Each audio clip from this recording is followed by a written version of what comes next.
नलिया आणि जैखो मध्ये देखील पाकचे ड्रोन नष्ट करण्यात आले। महत्त्वाची बातमी आहे, नलिया आणि जैखो या भागात पाकिस्तानी ड्रोन आता नष्ट करण्यात आलेले आहे। कच्छ मध्ये देखील पाकिस्तानचा ड्रोन हल्ला उधळून लावण्यात आलेला आहे। नलिया जैखोत पाकिस्तानचे ड्रोन नष्ट करण्यात आलेले आहेत। भारतानं पाकिस्तानचा हा नापाक हल्ला उधळून लावलेला आहे। त्यांचे ड्रोन नष्ट केलेले आहेत। तर आणखी एक महत्त्वाची बातमी येते, श्रीनगरमध्ये 4 ड्रोन उद्ध्वस्त झाल्याची माहिती समोर येते। भारतीय एअर डिफेन्स सिस्टीमनं पाकिस्तानचे हे ड्रोन उद्ध्वस्त केलेले आहेत। श्रीनगरमध्ये 4 ड्रोनच्या माध्यमातून पाकिस्ताननं हल्ल्याचा प्रयत्न केलेला होता, मात्र भारताच्या एअर डिफेन्स सिस्टीमनं हे ड्रोन उद्ध्वस्त केलेले आहेत। श्रीनगरमध्ये 4 ड्रोन उद्ध्वस्त केल्याची महत्त्वाची माहिती समोर येते। भारतीय एअर डिफेन्स सिस्टीमकडनं ड्रोन उद्ध्वस्त करण्यात आलेले आहेत।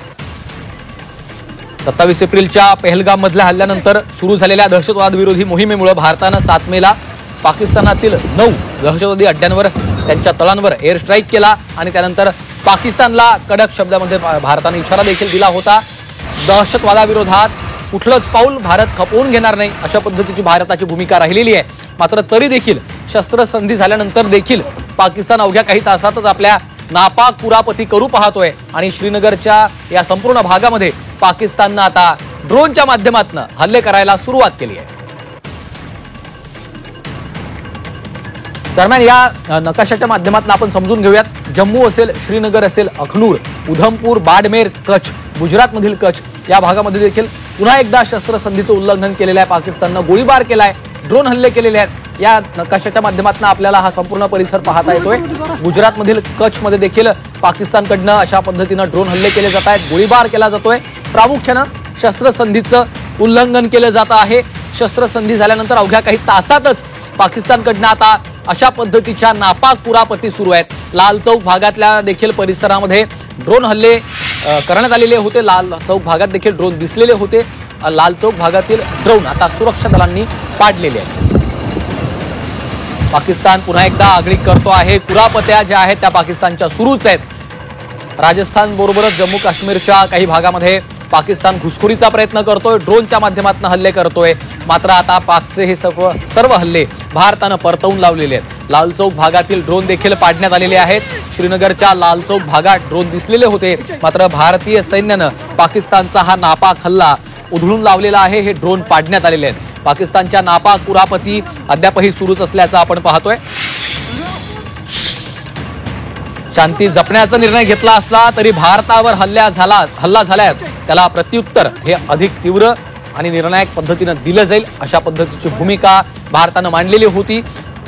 अमेरिकेनं मध्यस्थी केली। अमेरिकेच्या मध्यस्थीनंतर भारत आणि पाकिस्तानामध्ये चर्चा झाली आणि त्यानंतर अखेर शस्त्रसंधीसाठी दोन्ही देश तयार झाले असं आपण बघितलं। त्या संदर्भात अधिकृत घोषणा देखील करण्यात आली। मात्र त्यानंतर अवघ्या काही तासातच भारत आपल्या भूमिकेवर ठाम राहिला। भारतानं कुठंच शस्त्रसंधीचं उल्लंघन केलेलं नाहीये, मात्र पाकिस्ताननं आपला शब्द पाळलेला नाहीये। आपल्या जुन्या सवयीप्रमाणे पाकिस्ताननं आपला शब्द पाळला नाही आणि पुन्हा एकदा त्यांनी शस्त्रसंधीचं उल्लंघन जे आहे ते या ठिकाणी केलेलं आहे। जम्मू काश्मीरमध्ये पाकिस्तानकडून ड्रोन हल्ले करण्यात आलेले आहेत। नालिया, जैखो या परिसरात पाकचे ड्रोन आता नष्ट करण्यात आले। कच्छमध्ये देखील पाकिस्तानचा ड्रोनचा हल्ला उधळून लावण्यात आलेला आहे। पाकिस्तानच्या नापाक कुरापती अद्यापही थांबण्याचं नाव घेत नाहीये।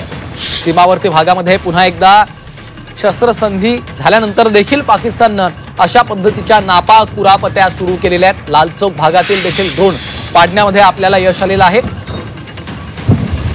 आम्ही शांततेचा आणि संयमाचा मार्ग निवडला असला तरी देखील जर हल्ला झाला तर त्याला जशास तसं प्रत्युत्तर भारत देणार ही देखील भूमिका भारतानं आधीच स्पष्ट केलेली होती।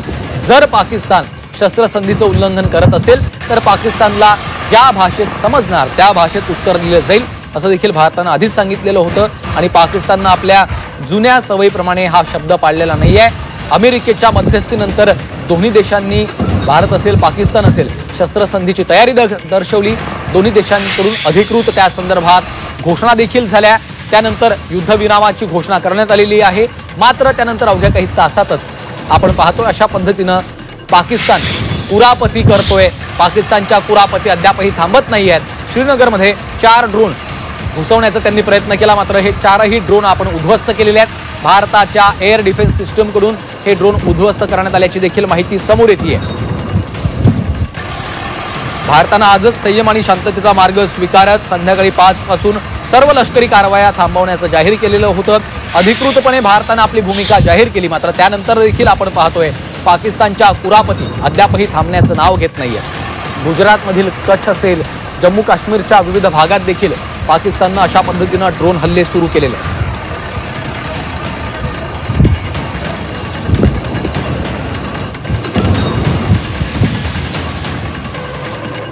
आणि या संदर्भात अधिक बोलण्यासाठी, अधिक चर्चा करण्यासाठी आपल्यासोबत सध्या सतीश ढगेजी जोडले गेलेले आहेत।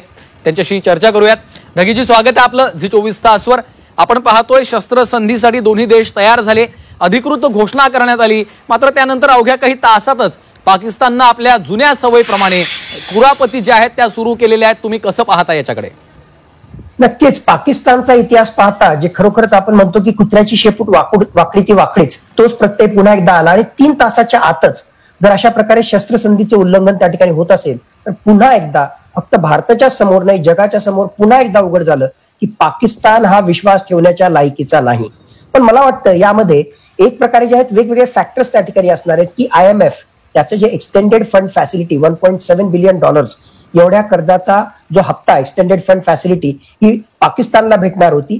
अमेरिकेने जे आहे पाकिस्तानला काही अटी शर्ती त्या ठिकाणी टाकल्या असतील ज्या भारताच्या अनुषंगाने ऍडव्हान्टेजेस होत्या आणि त्याच्या अनुसार हा संघर्ष थांबवण्यासाठी पाकिस्तानला राजी केला असेल आणि त्याच्या बदल्यामध्ये IMFच्या कडून हे असं $1.7 बिलियन कर्ज म्हणा किंवा तो हप्ता जो आहे तो पाकिस्तानला प्राप्त होईल अशा प्रकारची व्यवस्था केली असेल।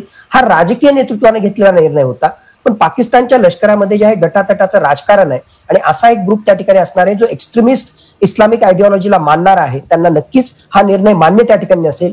कर्जाचा हप्ता तर मान्य करून त्या ठिकाणी घेतला आणि लगेच असा निर्णय जाहीर केल्यानंतर, अमेरिकेने या अटी शर्तीवर निर्णय जाहीर केल्यानंतर याच्या काही तासामध्येच हा पुन्हा पाकिस्तानचा जो प्रकार मागच्या 2 दिवसांपासून चालू आहे त्यालाच कंटिन्यू केलं। फॉर प्रॅक्टिकल पर्पजेस मी म्हणेल की ही 3 तासाचा हा सुद्धा सो कॉल्ड जो स्वल्प विराम आला होता, हा पूर्ण विराम आपला दहशतवादाच्या विरुद्धच्या लढाईचा नव्हताच। हा जो स्वल्प विराम आला होता शस्त्रसंधीचा, हा 3 तासाचा पॉज जर आपण त्या ठिकाणी काढून टाकला तर कालची जी कारवाई पाकिस्तानची भारताविरुद्ध चालू होती आणि भारतानं सुद्धा जी पाकिस्तान विरुद्ध त्या ठिकाणी केली होती त्याचाच पुढचा अध्याय हा आज रात्री पुढे कंटिन्यू असलेला आपल्याला स्पष्टपणे दिसतोय।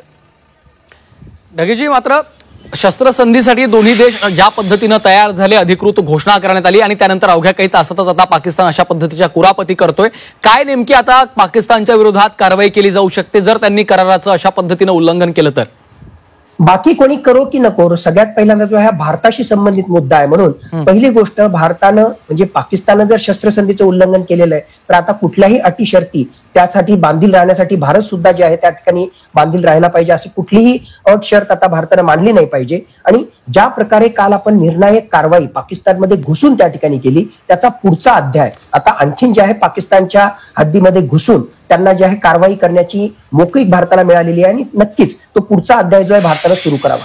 दुसरी गोष्ट, अमेरिकेनं पाहावं की तुमच्या मध्यस्थीमुळे भारतासारखा देश जो आहे काही अटी शर्तींवर एक पाऊल मागं जायला त्या ठिकाणी तयार झाला होता आणि 3 तासाच्या आतच जर या शस्त्रसंधीचं उल्लंघन पाकिस्तान त्या ठिकाणी करत असेल तर अमेरिकेनं सुद्धा जे आहे डोळे वटारून पाकिस्तानकडे पाहण्याची गरज आहे, त्यांच्यावर कारवाई करण्याची गरज आहे। आणि मुळातच जगातले सगळेच जे देश आहेत ते स्पष्टपणे त्यांना दिसते की आतापर्यंत भारत कसा संयमानं वागलेला आहे, कसा एक रिस्पॉन्सिबल पॉवर म्हणून वागलेला आहे, तर दुसऱ्या बाजूला पाकिस्तानचं कसं बिहेवियर राहिलेलं आहे। आणि हा संघर्ष निवळण्यासाठी सुद्धा भारतानं एक पाऊल मागे घेण्याचा निर्णय जरी त्या ठिकाणी घेतला असला तरी हे संघर्ष वाढवण्याचं काम कोण करतंय? पाकिस्तान आणि पाकिस्तानच। म्हणून ही सगळी गोष्ट जी आहे जागतिक समुदायानं सुद्धा पाहायला पाहिजे। ढगेजी, पुढचं चित्र तुम्ही कसं पाहताय? कारण थोड्याच वेळापूर्वी संध्याकाळी आपण युद्धविरामासंदर्भात चर्चा केलेली आहे, युद्धविरामाच्या चर्चा सगळीकडे सुरू झालेल्या आहेत आणि त्यानंतर आता पुन्हा एकदा हे चित्र उभं राहत आहे। भारत जशास तसं उत्तर देणार आहे?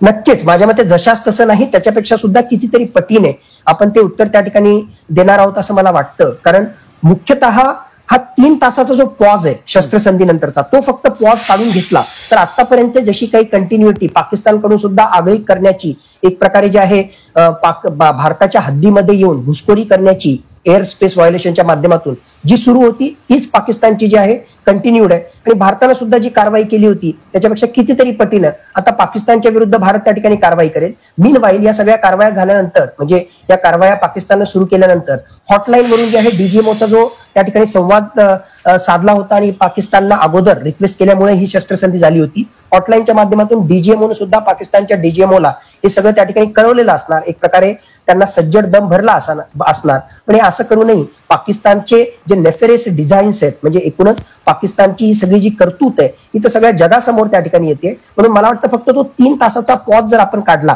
जी काही आपली कारवाई दहशतवादाच्या विरुद्धच्या लढाईमध्ये चालू आहे, निश्चितच ढगेजी थोडंसं थांबवतोय. ढगे सर, तुम्हाला एक महत्वाची बातमी आपल्यापर्यंत येते, ती आधी पाहूयात. श्रीनगरमध्ये कोणतेही स्फोट झाले नसल्याची माहिती समोर येते. या घडीची एक महत्वाची माहिती आहे, स्फोट झालेले नाहीयेत. आता भारतीय लष्करानं स्पष्ट केलेलं आहे. एलओसीवर गोळीबार थांबलाय असं देखील लष्कराकडनं स्पष्ट करण्यात आलेलं आहे. कुठल्याही पद्धतीचे स्फोट झालेले नाहीयेत असं देखील आता भारतीय लष्कराकडून स्पष्ट करण्यात आलेलं आहे. श्रीनगरमध्ये कुठल्याही प्रकारचे स्फोट झाले नसल्याचं भारतीय लष्कराकडून आता स्पष्टीकरण देण्यात आलेलं आहे. या घडीची सर्वात महत्वाची आणि मोठी बातमी म्हणावी लागेल. आपण पाहतोय शस्त्रसंधीचं उल्लंघन केल्याचं बोललं जात होतं, मात्र श्रीनगरमध्ये कोणतेही स्फोट झाले नाहीयेत असं आता भारतीय लष्कराकडूनच स्पष्ट करण्यात आलेलं आहे. अधिकृतरित्या भारतीय लष्करानं आपली भूमिका स्पष्ट केलेली आहे. श्रीनगरमध्ये कुठलेही स्फोट झाले नसल्याचं देखील त्यांनी सांगितलेलं आहे. दुसरीकडे एलओसीवर देखील आता गोळीबार थांबलेला आहे असं देखील भारतीय लष्कराच्या वतीनं या ठिकाणी सांगितलं जात आहे. आणखी एक महत्वाची बातमी, पाकिस्तानकडनं आता एलओसीवर गोळीबार सुरू झालाय अशी माहिती सूत्रांनी, भारतीय सैन्य दलातल्या सूत्रांनी दिलेली आहे. जम्मू काश्मीर ते जैसलमेर भागात ड्रोनचा देखील मारा पाकिस्तानकडनं केला जातोय. कुरापतखोर पाकिस्तान पुन्हा एकदा गोळीबार करतोय. शस्त्रसंधीचं उल्लंघन पुन्हा एकदा पाकिस्तानकडनं केलं जात आहे. ढगे सर, ज्या पद्धतीच्या बातम्या समोर येत आहे, काय नेमकं आपलं आकलन आहे, काय सांगाल?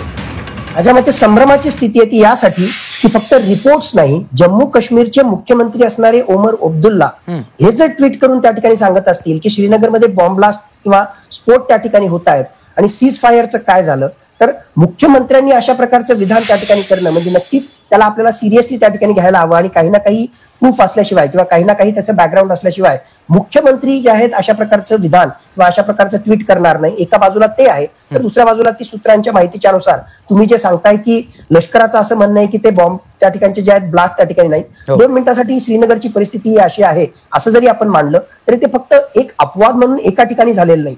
अक्रॉस एलओसी वेस्टर्न बॉर्डरवर जे आहे, गुजरातमधून तशा बातम्या येत आहेत, राजस्थानमधून त्या ठिकाणी बातम्या येत आहेत, जम्मू काश्मीरच्या इतर ठिकाणावरून सुद्धा जे आहेत अशा प्रकारच्या क्रॉस बॉर्डर फायरिंगच्या, त्याचबरोबर ड्रोन स्पॉट केल्याच्या बातम्या त्या ठिकाणी येत आहेत. म्हणून हे फक्त काही एक श्रीनगरचं उदाहरण त्या ठिकाणी नव्हतं, एकूणच पाकिस्तानचा हा पॅटर्न आहे आणि त्याला जे आहे अशा प्रकारे शस्त्रसंधीचं उल्लंघन करायचंच आहे हे यातून स्पष्ट होतं. एखादा अपवादात्मक म्हणजे श्रीनगरचा त्या ठिकाणी ब्लास्ट आणि त्या प्रकारची न्यूज हे त्याचा एक्सेप्शन असू शकतं, पण बाकीच्या ठिकाणी ऑलरेडी या सगळ्या गोष्टी होत आहेतच ना.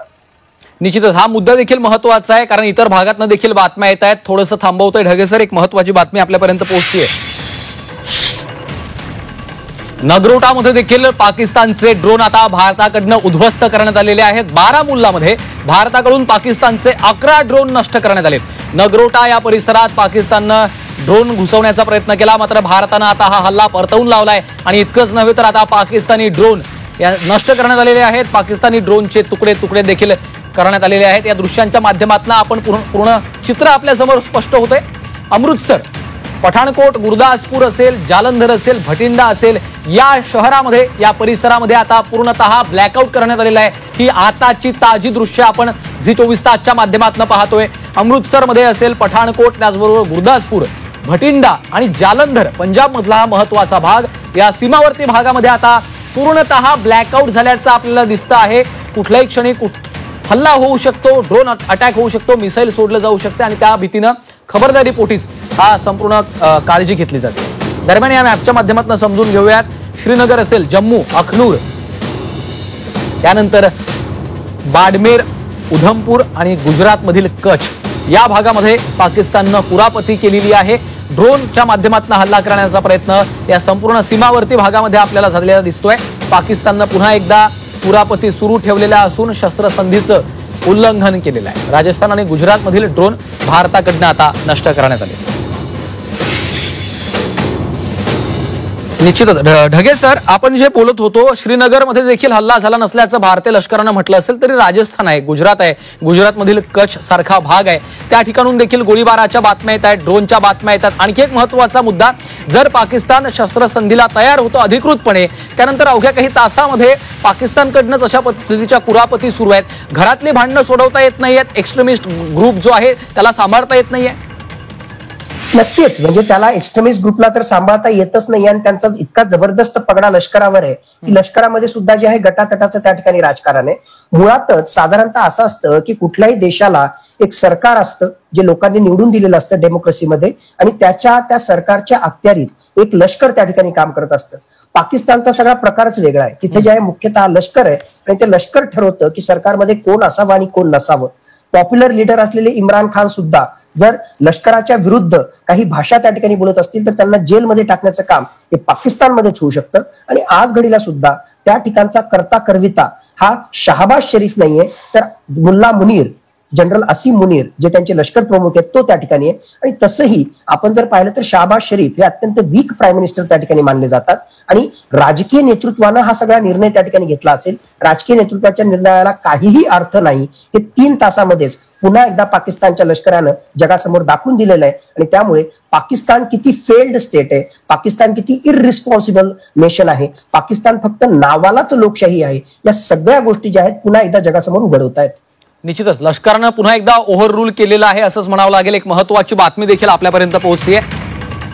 श्रीनगरच्या बदामी बाग या भागामध्ये 100 पेक्षा जास्त ड्रोन आढळलेले आहेत. बदामी भागातील सर्व घुसखोर ड्रोन भारतानं मात्र पाडलेले आहेत. श्रीनगरच्या बदामी बाग भागात 100 पेक्षा जास्त ड्रोन सापडलेले आहेत, मात्र स्फोट झाले नाहीत असं देखील भारतीय लष्कराकडनं स्पष्ट करण्यात आलेलं आहे. बदामी भागातील सर्व घुसखोर ड्रोन भारताकडून आता पाडण्यात आलेले आहेत. पुन्हा एकदा पाकिस्तानचा हा नापाक हल्ल्याचा प्रयत्न भारतीय सैनिकांनी, भारतीय सेनेने हाणून पाडलेला आहे.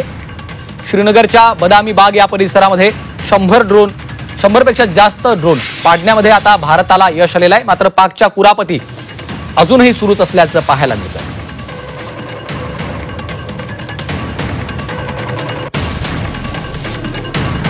ढगे सर, आपण पाहतोय सातत्यानं ड्रोन संदर्भातल्या बातम्या समोर येत आहेत. पाकिस्तानला कर्जाच्या खाईत पाकिस्तान बुडालाय, त्याला IMF कडे कर्जासाठी कटोरा पसरावा लागतोय, हात पसरावा लागतोय. अशा परिस्थितीमध्ये इतक्या मोठ्या संख्येनं ड्रोन असतील, मिसाईल असतील, हे कसं काय शक्य होतंय? खरंय, मुळात याच्या मागे जे आहे माझ्या मते त्याचे 2-3 जे साथीदार आहेत त्यांचा महत्वाचा रोल त्या ठिकाणी आहे. एक जो आहे नेहमीच त्यांना सपोर्ट करणारा चायना, हा जो आहे मोठ्या प्रमाणावर शस्त्रास्त्रांची मदत including drones, Chinese made drones हे पाकिस्तानला त्या ठिकाणी देत असतो. मागच्या काही काळामध्ये मोठ्या खेपा, कार्गो विमानाच्या माध्यमातून, त्याचबरोबर जहाजाच्या माध्यमातून तुर्कीनं वेगवेगळ्या प्रकारचे ड्रोन्स हे ऑलरेडी पाकिस्तानला दिल्याच्या बातम्या सुद्धा आपल्याकडे आलेल्या आहेत. इराणनं सुद्धा जे आहे काही अंशी पाकिस्तानला मदत केलेली आहे. आणि या सगळ्या गोष्टींचा जर एकत्रित विचार केला तर पाकिस्तानकडे जे आहे अशा प्रकारे ड्रोनची संख्या ही मोठ्या प्रमाणावर आहे. आणि पाकिस्तान हे जाणतो की 21व्या शतकामध्ये पारंपरिक युद्धापेक्षाही ड्रोन वॉरफेअरचा जो आहे अत्यंत महत्वाचा रोल त्या ठिकाणी असणार आहे. आणि स्पेशली युद्धाच्या किंवा संघर्षाच्या पहिल्या टप्प्यामध्ये नक्कीच ड्रोन वॉरफेअर महत्वाचं ठरतं. आणि महत्वाची बाब म्हणजे हे सगळं जरी असलं तरी भारताने जी भूमिका घेतलेली रेसिप्रोकल, म्हणजेच पहिले पाकिस्तान कारवाई करेल, लष्करी कारवाई, आणि मग आम्ही त्यांना रिस्पॉन्ड करू. म्हणजे आपण एक प्रकारे जे आहे ही भूमिका क्लिअर केली की आम्ही संयमानं घेतोय, आम्ही रेसिप्रोकल ऍक्शन करणार आहे. आणि त्याचाच गैरफायदा पाकिस्तान घेतोय आणि अशा प्रकारचे एअर व्हायोलेशन्स, त्याचबरोबर म्हणजे हवाई हद्दीमधून अशा प्रकारे ड्रोनचे हल्ले भारतामध्ये त्या ठिकाणी तो करतोय. निश्चितच आहे ढगे सर, पाकिस्तानच्या नापाक कुरापती सुरू आहेत. बदामी भागातील सर्व घुसखोर ड्रोन भारतानं आता पाडलेले आहेत. मात्र आणखी एक महत्वाचा मुद्दा उपस्थित होतोय. आपल्याला कल्पना आहे, डोनाल्ड ट्रम्प यांचं ट्विट आलं आणि त्यानंतर शस्त्रसंधीसाठी दोन्ही देश तयार असल्याचं समोर आलं. अधिकृत घोषणा देखील भारताकडून, पाकिस्तानकडून करण्यात आलेली आहे. डोनाल्ड ट्रम्प असतील, अमेरिका असेल, त्यांची देखील महत्वाची भूमिका राहिलेली आहे दोन्ही देशांच्या चर्चेदरम्यान. नक्कीच, म्हणजे हा संघर्ष जर निवडायचा असेल तर त्या ठिकाणी आंतरराष्ट्रीय मध्यस्थता होणार आणि त्याच अनुषंगानं हा संघर्ष निवडणार हे फक्त त्या ठिकाणी होतं. आणि डोनाल्ड ट्रम्पनं म्हणजे सगळ्यांच्या आधी अशा प्रकारचं जे ट्विट केलं की आमचे JD व्हॅन्स असतील, मार्को रुबियो असेल आणि आमच्या प्रशासनानं रात्रभर सगळे कॉल्स केले, चर्चा केली आणि त्याच्या माध्यमातून भारत आणि पाकिस्तान यांच्यामध्ये फुल आणि इमिजिएट अशा प्रकारचं सीज फायर आम्ही त्या ठिकाणी इन्शुअर करू शकलो. मग यामधून सगळ्यांच्या आधी म्हणजे भारत आणि पाकिस्तानच्या आधी जर अशा प्रकारची घोषणा ट्विटच्या माध्यमातून डोनाल्ड ट्रम्प करत असतील तर त्याच्या माध्यमातून त्यांना दाखवायचं आहे की जगामधला कुठलाही प्रश्न असो, मी अमेरिकेचा राष्ट्राध्यक्ष असल्यामुळे जगामधल्या कुठल्याही प्रश्नाचं सोल्युशन, तशा प्रकारचा इन्फ्लुएन्स माझ्याकडे आहे. आणि भारत पाकिस्तान प्रश्नाचं तर किंवा या संघर्षाकडे तर संपूर्ण जगाचं लक्ष लागलं होतं. आणि हे जगाशी संबंधित महत्वाचे प्रश्न सुद्धा माझ्या इन्फ्लुएन्सच्या माध्यमातून मला सॉल्व्ह करता येतात. अशा प्रकारची इमेज, अशा प्रकारचं प्रोजेक्शन त्यांना त्या ठिकाणी करायचं होतं. म्हणून माझ्या मते जे आहे त्यांनी हे सगळं अशा प्रकारचे ट्विट त्या ठिकाणी केले असतील आणि स्वतःला प्रोजेक्ट करण्याचा प्रयत्न त्या ठिकाणी केला असेल. सर, ज्या पद्धतीनं अमेरिकेनं मध्यस्थी करण्याचा प्रयत्न केला, वारंवार त्यांच्याकडनं या संदर्भातल्या प्रतिक्रिया समोर येत होत्या. जर आता पाकिस्तानकडनं तो शब्द पाळला गेला नाही, त्यांनी शस्त्रसंधीचं उल्लंघन केलं, तर अमेरिका पुन्हा एकदा पाकिस्तानला खडे बोल सुनावू शकतो का? किंवा आंतरराष्ट्रीय पातळीवरनं पुन्हा एकदा पाकिस्तानवर दबाव आणला जाऊ शकतो? माझ्या मते नक्कीच ते तसं व्हायलाही पाहिजे आणि अमेरिकेने जे आहे ते डोळे वटारलेच पाहिजे. कारण फक्त अमेरिकेच्या एक प्रकारे ऍक्टिव्ह भूमिकेमुळेच भारत जे आहे या शस्त्रसंधीसाठी एक प्रकारे रेडी झाला असेल. आणि त्याहून महत्वाचं, यातले जे टर्म्स अँड कंडिशन्स जे पाकिस्तानवर आपण लादणार होतो या दहशतवादाविरुद्धच्या लढाईमध्ये आपल्यासाठी फेवरेबल अशा प्रकारचे कंडिशन्स त्या ठिकाणी आपण लादण्यामध्ये यशस्वी होणार होतो, ते फक्त अमेरिका म्हणतोय म्हणून आपण त्यावर विश्वास ठेवला होता. पण अमेरिकेचा विश्वासच जर पाकिस्ताननं तोडला असेल तर माझ्या मते आता अमेरिकेची प्रायमरी रिस्पॉन्सिबिलिटी आहे पाकिस्तानला धारेवर धरण्याचं. अमेरिकेची प्रायमरी रिस्पॉन्सिबिलिटी आहे आंतरराष्ट्रीय स्तरावर जिथे जिथे त्याचा महत्वाचा रोल आहे त्याच्या माध्यमातून पाकिस्तानला आयसोलेट करण्याचं, वाळीत टाकण्याचं आणि त्याच्यावर जबरदस्त दबाव निर्माण करण्याचं. अमेरिकेचा इतिहास पाहता खऱ्या अर्थानं तिथले लष्कर प्रमुख असतील एखाद्या देशाचे किंवा तिथलं राजकीय नेतृत्व असेल त्यावर सुद्धा जो आहे जबरदस्त पगडा अमेरिका त्या ठिकाणी त्याच्या विदेश नीतीच्या माध्यमातून टाकत असतो. पाकिस्तानवर तशा प्रकारचा जबरदस्त पगडा टाकून पाकिस्तानमधलं जे टेररिस्ट नेटवर्क आहे त्याला लगाम घालण्याची आता जबाबदारी अमेरिकेवर आलेली आहे. कारण अमेरिकेच्या मध्यस्थीनं हा सगळा प्रकार भारताने केला होता. एक प्रकारे एक पाऊल मागे येणं म्हणून तसं सुद्धा तयारी भारताने त्या ठिकाणी केली होती. पण 3 तासाच्या आत हे सगळं जर उधळून लावण्यात मध्ये पाकिस्तान जर यशस्वी झाला असेल तर या पाकिस्तानला धारेवर धरण्यासाठी प्रायमरी रिस्पॉन्सिबिलिटी ही अमेरिकेची राहणार आहे. निश्चितच. त्यामुळे आता अमेरिका या संदर्भात काही कारवाई करतं का किंवा पाकिस्तानला खडे बोल सुनावतं का हे देखील पाहणं महत्वाचं असेल. एक महत्वाची बातमी समोर येते ती आधी पाहूयात. कच्छमध्ये 8 ते 10 ड्रोन्स दिसलेले आहेत. ज्या पद्धतीनं आपण बोलत होतो, पाकिस्तानचे सर्व ड्रोन्स आता पुन्हा एकदा भारतानं उद्ध्वस्त केलेले आहेत. पाकिस्तानला भारत आता जोरदार प्रत्युत्तर देखील देत आहे. गुजरातमधील कच्छमध्ये 8 ते 10 ड्रोन्स दिसलेत. या संपूर्ण भागात देखील ब्लॅकआउट करण्यात आलेला आहे. खबरदारी घेतली जाते. संपूर्ण सीमावर्ती भागाला आधीच सुरक्षा यंत्रणेनं इशारा दिलेला होता. हाय अलर्टवर हा संपूर्ण परिसर आहे. कुठल्याही क्षणी कुठलाही हल्ला होऊ शकतो, त्यामुळे आधीच खबरदारी घेतली जाते. ब्लॅकआउट या संपूर्ण परिसरात आहे आणि याच परिसरात आता 8 ते 10 ड्रोन्स दिसलेत अशी देखील माहिती समोर येते. मात्र पाकिस्तानला आता भारतानं जोरदार प्रत्युत्तर दिलेलं आहे. हे सर्व ड्रोन्स भारतानं आता उद्ध्वस्त केलेले आहेत. एअर डिफेन्स सिस्टमनं पाकिस्तानचे हे सर्व नापाक हल्ले परतवून लावलेले आहेत. तितकंच नव्हे तर हे ड्रोन आता उद्ध्वस्त केलेत अशी देखील माहिती आहे.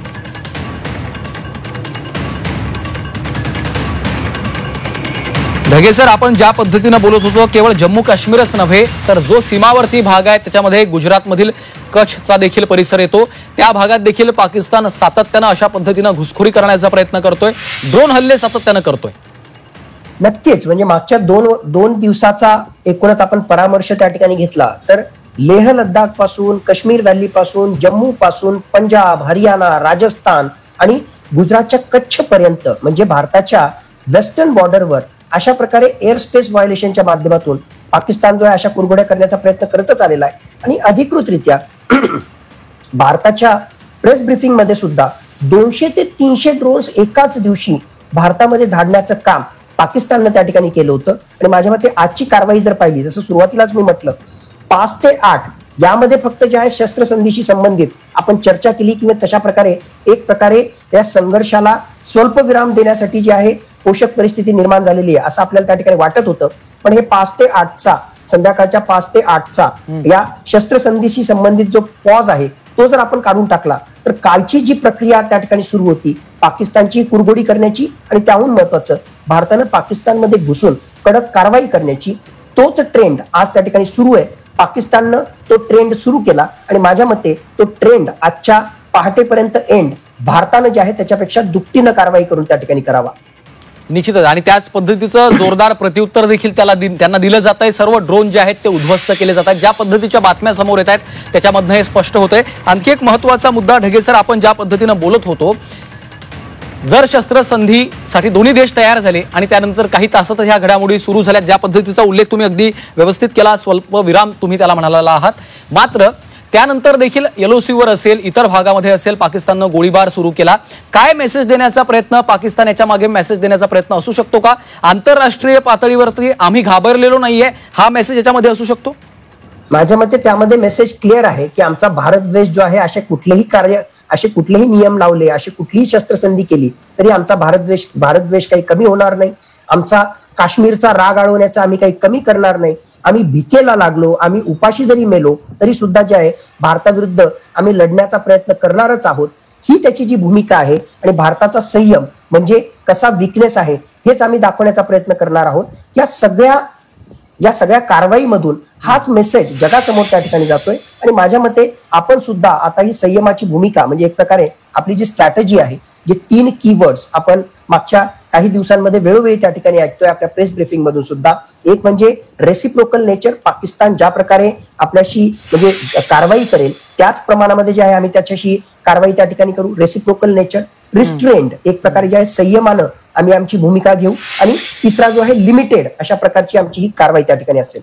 कुठेतरी सिरियसली पाकिस्तान सारख्या देशाशी जर आपण त्या ठिकाणी डील करतोय, पाकिस्तानच्या लष्कराशी डील करतोय, तर हे reciprocal nature, limited nature, restrained nature हे काही चालणार नाही. खऱ्या अर्थानं आता आरपारची भूमिका भारताला घ्यावीच लागणार आहे, ऑफेन्सिव्ह जावंच लागणार आहे. त्याच वेळेस पाक पुरस्कृत दहशतवादाला कुठेतरी आपण आडकाठी घालण्यामध्ये यशस्वी असणार आहे. ऑर अदरवाईज असे नियम, असे करार हे आपण करत राहू काही काळासाठी. जे आहे पाकिस्तान जोपर्यंत त्याचा फायदा आहे तोपर्यंत त्याला चालू ठेवेल आणि पुन्हा मागचा इतिहास पाहता जसं पाकिस्ताननं केलं तसंच पुन्हा उलटण्याचं तो काम करेल. तर याला कुठेतरी पायबंद घालायचा असेल तर पाकिस्तानपेक्षा आपल्याला आपली स्ट्रॅटेजी आहे आता बदलण्याची गरज आहे. आणि या स्ट्रॅटेजीच्या बदलण्यामुळेच आपल्याला जे आहे जे काही आपल्याला उद्दिष्ट साध्य करायची आहेत दहशतवाद विरुद्धच्या लढाईची, ही उद्दिष्ट आपल्याला साध्य करता येतील.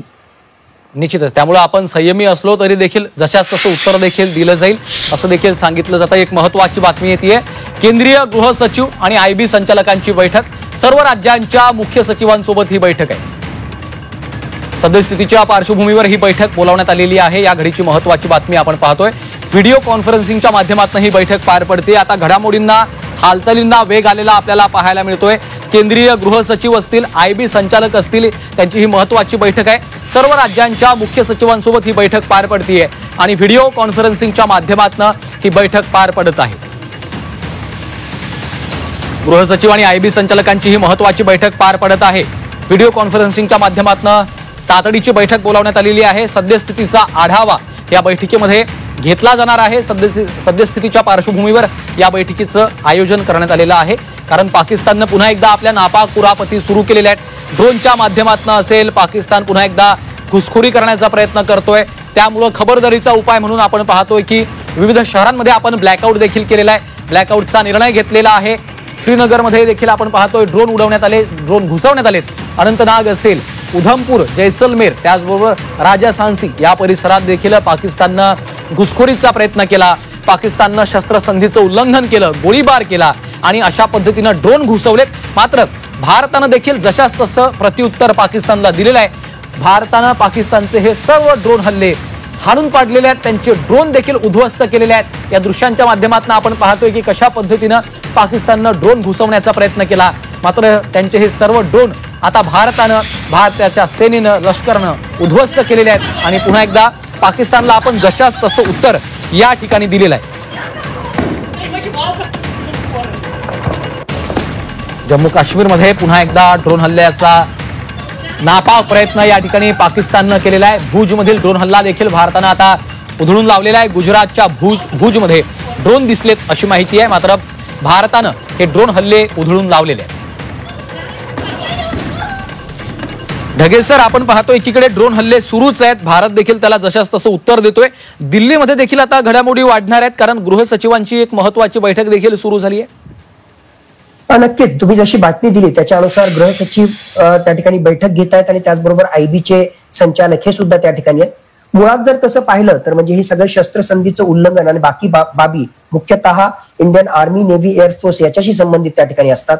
पण गृह सचिव जर अशी बैठक घेत असतील तर पहिली गोष्ट वेगवेगळ्या राज्यांमधली जी सिक्युरिटी सिच्युएशन आहे त्याचा रिव्ह्यू घेण्याचा प्रयत्न असेल. त्याचबरोबर प्रिपेअर्डनेस हा त्या ठिकाणी पाहिला असेल, मुख्यतः सीएपीएफ आणि त्यातल्या त्यात बीएसएफ ज्याचा महत्वाचा रोल आहे इंडो पाकिस्तान बॉर्डरवर त्याच्याशी संबंधित. आणि माझ्या मते जर आयबीचे संचालक त्या ठिकाणी असतील तर अपार्ट फ्रॉम हे एअर स्पेस व्हायोलेशन्स किंवा ही सगळी शस्त्रसंधीचं जे उल्लंघन आहे त्याच्याशिवाय काही नक्कीच इंटेलिजन्स इनपुट्स असतील ज्याच्या माध्यमातून इन्फिल्ट्रेशनच्या माध्यमातून असेल किंवा सागराच्या माध्यमातून असेल किंवा इंटरनल सिक्युरिटीशी संबंधित काही बाबी असतील. अशा इंटेलिजन्स इनपुटच्या माध्यमातून पाकिस्तान आणि पाकिस्तानच्या एजन्सीज या भारतामध्ये काही घातपात घडवण्याच्या ऍक्टिव्हिटीज सुद्धा त्यांचा करण्याचा काही प्लॅन असेल किंवा जे भारतातच असणारे जे लोकल मिलिटंट्स आहेत त्यांच्याद्वारे सुद्धा काही कारवाई करण्याचे इनपुट्स असू शकतील. आणि माझ्या मते त्या अनुषंगाने अशी इमर्जन्सी मीटिंग अपार्ट फ्रॉम सध्या डेव्हलप होणारी सिच्युएशन जी आहे आणि बीएसएफचा जो रोल आहे त्याच्याशिवाय बाकीचेही काही इनपुट्स असू शकतील. म्हणून गृह सचिव अर्जंटली अशा प्रकारची बैठक त्या ठिकाणी घेत असतील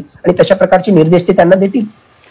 सर, आज एक महत्वाची बातमी आलेली होती. आपण बघितलं असेल की अशा पद्धतीचं कृत्य पाकिस्ताननं जर केलं, कुठल्याही पद्धतीचं दहशतवादी कृत्य पाकिस्तानकडनं झालं तर ते ऍक्ट ऑफ वॉर म्हणून गणलं जाणार आहे. अशा पद्धतीनं भारतानं आपली भूमिका आजच स्पष्ट केलेली आहे. त्याच्यामुळे आता या ड्रोन हल्ल्याला भारत कशा पद्धतीनं बघणार आहे?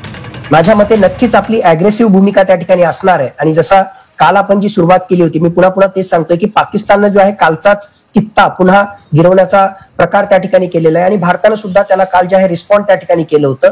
आता त्याचा पुढचा धडा भारत सुद्धा त्या ठिकाणी सुरू करेल आणि पहाटे होईपर्यंत आपण सुद्धा जे आहे पाकिस्तानच्या हद्दीमध्ये जाऊन काही निर्णायक कारवाई करू अशा प्रकारची मला पॉसिबिलिटी वाटते. कारण जर नियम शर्ती ज्या काही मांडलेल्या आहेत दोन्ही पार्टीजनं त्या जर मांडल्या जात नसतील पाकिस्तानच्या द्वारे तर दुसरी जी पार्टी आहे म्हणजे भारत जे आहे त्याचे सुद्धा हात मोकळे आहेत. आणि रेसिप्रोकल ऍक्शन ज्या प्रकारची ऍक्शन पाकिस्तान त्या ठिकाणी करतंय त्याच्यापेक्षा कितीतरी पटीने जास्त ऍक्शन करण्याची क्षमता ही भारताकडे नक्कीच आहे. एका बाजूला आपल्या एअर डिफेन्स सिस्टमच्या माध्यमातून आपण आपलं रक्षण करतोय जे मागच्या 2 दिवसामध्ये आपल्याला दिसलं, पण दुसरं आपल्या ऑफेन्सिव्ह स्टान्सच्या माध्यमातून पाकिस्तानमध्ये घुसून सुद्धा आपण खूप मोठी त्या ठिकाणी जी आहे इम्पॅक्ट त्या ठिकाणी करू शकतो. एक छोटीशी झलक आपण त्यांचे महत्वाचे स्ट्रॅटेजिक अत्यंत महत्वाचे असे जे एअरबेस होते, मग ते मुरीद एअरबेस असो किंवा रावलपिंडी मधला जो आहे नूर खान एअरबेस त्या ठिकाणी त्याच्यात असो किंवा रफिकी एअरबेस असो, त्याला उद्ध्वस्त करण्यामध्ये आपल्याला यश मिळालं होतं.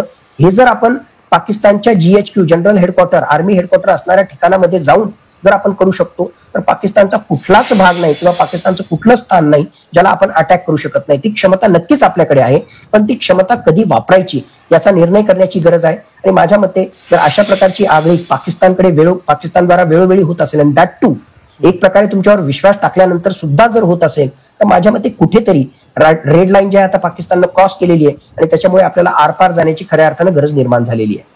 आणि त्यामुळेच आपण पाहतोय की जशाच तसं उत्तर आपल्या सेनेकडून देखील पाकिस्तानला वारंवार दिले जात आहे. त्यांचे सर्व ड्रोन हल्ले परतवून लावले जात आहेत. ज्या बातम्या आता समोर येत आहेत, पाकिस्तानचे सर्व ड्रोन्स आपण उद्ध्वस्त केलेले आहेत. आणि दुसरीकडे सद्यस्थितीचा आढावा घेण्यासाठी दिल्लीमध्ये बैठकांचं सत्र देखील सुरू झालेलं आहे. पाकिस्तानला जशाच तसं उत्तर दिलं जात आहे आपल्याकडनं. मात्र पुन्हा एकदा पाकिस्तानच्या नापाक कुरापती या ठिकाणी आपल्याला सुरूच असल्याचं पाहायला मिळतं आहे. श्रीनगरच्या देखील दल सरोवराच्या परिसरात ड्रोन घुसवण्याचा प्रयत्न पाकिस्तानकडून करण्यात आला. दल सरोवर परिसरातले देखील ड्रोन आपण उद्ध्वस्त केलेले आहेत. खबरदारीचा उपाय म्हणून आपण ब्लॅकआउट या संपूर्ण परिसरामध्ये करण्यात आलेला आहे.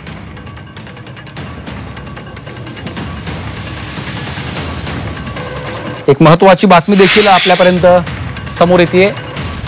पाकिस्ताननं पुन्हा एकदा शस्त्रसंधीचं उल्लंघन केलेलं आहे.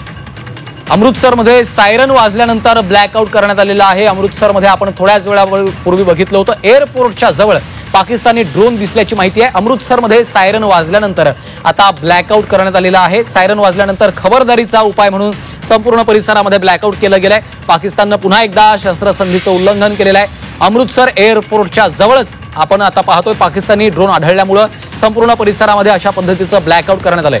तर दुसरीकडे आम्ही पाकिस्तान सोबत आहोत असं चीनचं स्पष्टीकरण आहे. पाकिस्तानच्या कुरापतींना आता चीननं समर्थन दिलेलं आहे. या घडीची मोठी बातमी म्हणावी लागेल. आम्ही पाकिस्तानच्या सोबत असल्याचं चीननं स्पष्ट केलेलं आहे. पाकिस्तानच्या या कुरापतींना चीननं समर्थन दिलेलं आहे. या घडीची सर्वात मोठी आणि महत्वाची बातमी आपण पाहतोय. अशा पद्धतीनं पाकिस्तान आगळीक करत असताना, कुरापत्या करत असताना देखील आम्ही पाकिस्तानच्या सोबत आहोत असं चीननं म्हटलेलं आहे. त्यामुळे या घडीची सर्वात मोठी आणि महत्वाची बातमी आपण पाहतोय. शस्त्रसंधीचं उल्लंघन पाकिस्ताननं केलं. पाकिस्ताननं पुन्हा एकदा आपला शब्द पाळलेला नाहीये. भारतानं आपला शब्द पाळलेला होता, मात्र पाकिस्ताननं आपला शब्द पाळला नाही आणि त्यांनी शस्त्रसंधीचं उल्लंघन केलं. पुन्हा एकदा नापाक कुरापती सुरू केल्यात. घुसखोरीचा प्रयत्न केला, गोळीबार केला, ड्रोन हल्ले सुरू केले आणि अशी परिस्थिती असताना सुद्धा चीन मात्र पाकिस्तानला समर्थन देतंय. आम्ही पाकिस्तानच्या सोबत असल्याचं उघडपणे जाहीर करतंय.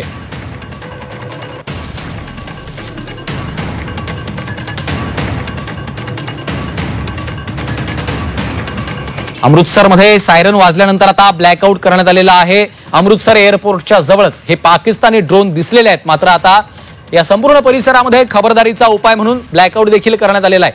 पाकच्या नापाक हरकती सध्या सुरूच आहेत.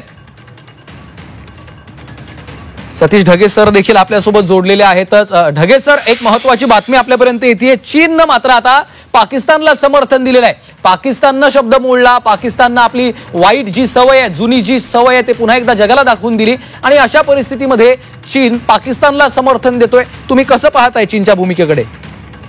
दादागिरी करण्यात आणि आंतरराष्ट्रीय नियमांचं करारांचं उल्लंघन करण्यामध्ये चीन आणि पाकिस्तान हे चचेरे मौसेरे भाई आपण ज्याला म्हणतो तसा प्रकार त्यांच्या याच्यात आहे. आणि मुळातच मागच्या काही तासांमध्ये डोनाल्ड ट्रम्प यांनी भारत आणि पाकिस्तान या संघर्षामध्ये मध्यस्थाची भूमिका बजावली आणि एवढा मोठा प्रश्न कशा प्रकारे मी सॉल्व्ह केला अशा प्रकारचं प्रोजेक्शन जगासमोर केलं होतं. आणि अमेरिका किती महत्वपूर्ण आहे हे जगाला दाखवण्याचा त्यांनी प्रयत्न केला होता. मग अमेरिकेनं जर अशा प्रकारची मध्यस्थाची भूमिका घेतली असेल आणि एवढ्या मोठ्या प्रश्नामध्ये एक प्रकारे जे आहे त्यांना पॉज आणण्यामध्ये जर यश मिळालं असेल तर चीनला ते नक्कीच आवडलेलं नसणार. आणि पाकिस्ताननं जर ही कुरघोडी त्या ठिकाणी केली असेल तर मग आता ही सुद्धा शंका त्या ठिकाणी निर्माण होते की इनडिरेक्टली चायनाची जी आहे या पाकिस्तानच्या लष्कराला फूस आहे का, की बाकी काही निर्णय झालेला असो आम्ही तुम्हाला सपोर्ट त्या ठिकाणी करत राहू. म्हणून अशा प्रकारचे शस्त्रसंधी वगैरे वगैरे जे आहे ऑन पेपर जरी असलं किंवा बाकीचं दुसरे कोणी काही जरी म्हणत असले तरी तुम्ही तुमची कारवाई सुरू ठेवा, अशा प्रकारची त्यांची फूस आहे की काय, अशा प्रकारचा प्रश्न निर्माण होऊ शकतो. तर चायनाची प्रतिक्रिया काय आली? पहिली गोष्ट मला वाटतं की अमेरिकेची यामध्ये महत्वाची भूमिका असल्यामुळे आणि अमेरिकेचा नंबर 1चा प्रतिस्पर्धी चीन असल्यामुळे चीननं जे आहे अमेरिकेच्या या भूमिकेला विरोध करण्यासाठी अशा प्रकारचं कॉमेंट दिलं असेल. दुसरी गोष्ट, चीनचा जो आहे नक्कीच पाकिस्तान आणि भारत या पॉइंट ऑफ व्ह्यूने जे आहे इंटरेस्ट त्या ठिकाणी आहेच. त्यामुळे पाकिस्तान आणि भारत हे त्या ठिकाणी झुंजत राहावे यामध्ये चीनचा त्या ठिकाणी फायदा आहे. आणि तिसरी गोष्ट मला या सगळ्या गोष्टीमध्ये असं वाटतं की मुळात ज्या दिवशी पहिल्या दिवशी म्हणजे ऑपरेशन सिंदूरच्या पहिल्याच दिवशी फेज 1 मध्ये आपण 9 टेररिस्ट हाईडआउट मध्ये जो हल्ला त्या ठिकाणी केला होता त्यावेळेसची पाकिस्तानचे स्टेटमेंट काय आहे ते बघा. पहिलंच त्या ठिकाणचं वाक्य होतं की अशा प्रकारचा भारतानं जी कारवाई केलेली आहे, जो हल्ला केलेला आहे या 9 टेररिस्ट हाईडआउटवर, इट इज रिग्रेटेबल. म्हणजे दहशतवादाविरुद्धच्या लढाईमध्ये जे आहे जनरलाइज स्टेटमेंट करायचे की कुठल्याही प्रकारचा दहशतवाद आम्ही जे आहे त्याचा विरोध त्या ठिकाणी करतो. आणि मग दुसरं सेंटेन्स म्हणजे त्यातच सोबत म्हणायचं की भारताने जी कारवाई केली, अरे आम्ही दहशतवादाविरुद्धच कारवाई केली. ऑन द कॉन्ट्ररी आम्ही कुठलंही कोलॅटरल डॅमेज होऊ नये याची विशेष काळजी घेतली. तर याला रिग्रेटेबल असायचं. या ठिकाणी जे आहे तुम्हाला त्या ठिकाणी वेदना होण्याचं, तुम्हाला जे याच्याविषयी दुःख वाटण्याचं कारणच काय? त्याच्यामुळे ती चायनाची भूमिका पहिल्या दिवशीची आणि आजची भूमिका यामध्ये सिंक आहे, यामध्ये कनेक्ट आहे. आणि यावरून जे आहे चायनाचा भारत द्वेष कसा आहे आणि या एकूण सगळ्या कॅल्क्युलसमध्ये चायना जो आहे कसा पाकिस्तानला पाठिंबा देत राहील हे पुन्हा पुढे येत आहे.